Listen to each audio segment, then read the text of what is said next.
बात करेंगे गज़ा से मुताल्लिक। गज़ा मिलिट्री जोन बन चुका, मजम्मत नहीं रद्द-ए-अमल का वक्त है।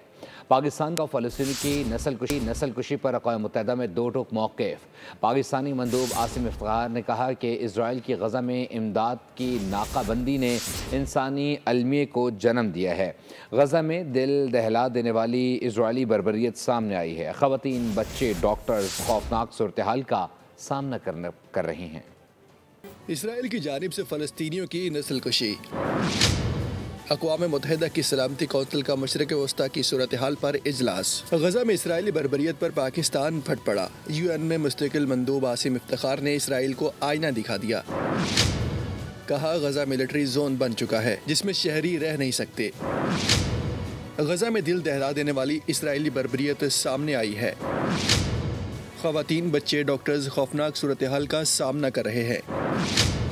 आसिम इफ्तिखार ने कहा कि इसराइल की जानिब से गज़ा पर बमबारी की जा रही है, जिसके नतीजे में अब तक 54,000 से ज़ायद फ़लस्तीनी शहीद हो चुके हैं। शुहदा में ज़्यादातर ख़वातीन और बच्चे शामिल हैं।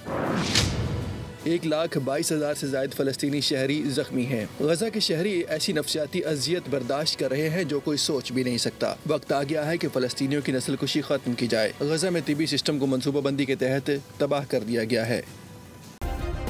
सब्सक्राइब करें और बेल दबाएं ताकि कोई खबर रह न जाए।